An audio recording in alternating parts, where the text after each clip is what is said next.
How did it feel after cheating on your husband? When he kissed me for the first time, so unexpectedly, it felt like my shocked mind was short-circuiting. The best and biggest drug rush one could feel, physically and mentally. That tipping point was like a series of roller coaster carts being ratcheted up the first and biggest hill. I suppose, of course, that there may have been a dramatic rescue, the passengers climbing down a long ladder to the safety of solid ground, but how often does that happen? No, the breathtaking swoop downhill is practically inevitable, terrifying and incredible at once. Cheating brings everything into strong focus, your own selfishness, your pure happiness with a new turn of events, all the cracks and flaws and dulled luster of your marriage. It feels insane, bizarre, like you wandered into a surrealist painting. It keeps you up those first nights, staring at the ceiling as you lay next to your slumbering spouse, thoughts a million miles away. It gives you a nervous/excited jolt when you think about it, like a new high school relationship but with heaps of tantalizing, wrongness, taboo.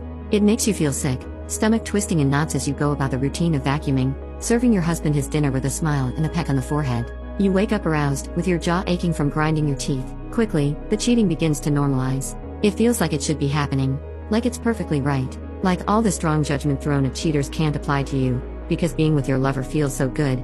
How can it possibly be wrong? How can nature be pushing your body and mind in a direction that is so terrible? You realize society's view on monogamy is unrealistic. You fit into the snug of his shoulder. He puts your hands on your face when you kiss and he kisses you like he means it, mouth searching hungrily, and oh, you haven't felt that in your marriage in years and you want to, and sometimes do, weep with the beauty of it.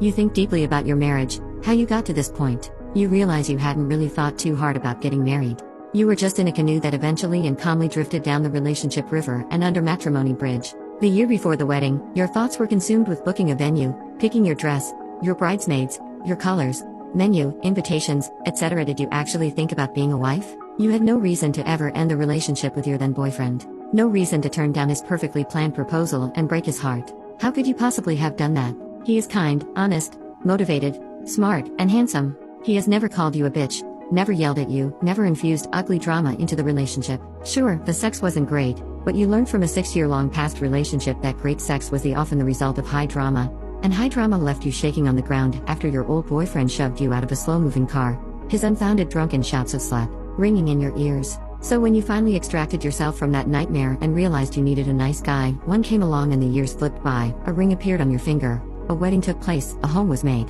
And then what you suspected, but weren't quite sure you were missing, came along and kissed you in the dark. Kissed you for an hour outside on a New England December night, not feeling any cold at all, stars winking approval at you from a clear black sky. Cheating is like being in high school, with a husband playing the role of dad. You hide things, you contrive of what lies to tell before you get home. I went to Ruby Tuesdays with friends and I had the burger with no cheese and sweet potato fries for dinner. Rachel told us about the new cat she rescued. His name is Tabby. The sneaking around seems mainly harmless. After all, you're not directly hurting anyone. This is about you and your lover. It has nothing to do with your husband. Despite your best intentions, you develop feelings for him. It feels weird and mildly uncomfortable when the time for obligatory marital sex rolls around. When your husband kisses you, it feels like nothing. All your sparks are with your lover. This reality makes you take a breath before you tell your husband I love you after the lube ate its sex, to make sure your voice won't audibly shake. You cry very carefully and silently into your pillowcase in the dark, your fists clutching sheets, as his satisfied breathing turns regular with sleep. You try harder to be a dutiful wife. You cook your husband dinner and do his laundry, carefully tucking his socks together so he always grabs a matched pair.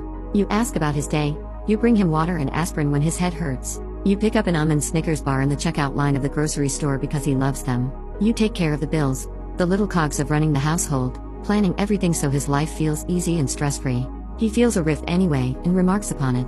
You shrug, tears making your eyes shine like stars. That conversation recedes into the background and you carry on. Your lover opens his apartment door and sees you're upset. His eyebrows wrinkle with concern and he kisses the sadness out of you. The sex is amazing, like tasting chocolate again after years of dieting, only so much better.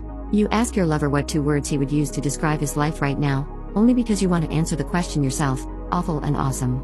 You whisper into his chest. There are some moments you are so caught up in it, you don't even care if your husband would magically warp into the room. You look at your lover's clock glowing in the darkness and see its changing numbers to slow down.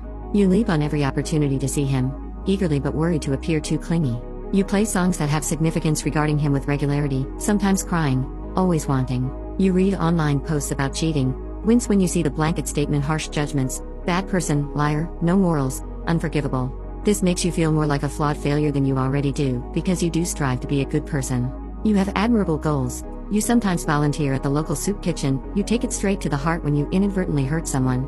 It tears you up inside.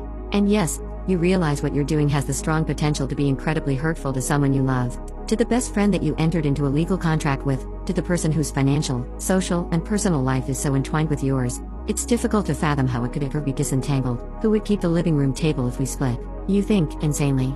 You know your husband had a difficult life. You wanted to save him, to be that shining, perfect person you knew he deserved, to lift him up above those pitfalls. You realize now that you're just another horrible tiger trap for him, covered with leaves, hoping he won't stumble in. You feel preemptive dismay at this. You can't tell yourself now that sex isn't so important, because having felt it again, it's like the moon pulling the tide out from the beach. You realize you need it, my God, you really do. Before you're wrinkled and old and at life's end. Cheating is sad and beautiful, distressing and wonderful, the biggest dichotomy you've ever felt. It cuts into the vision of your future with a looming question mark, brands you forever with that big scarlet A, makes you question everything.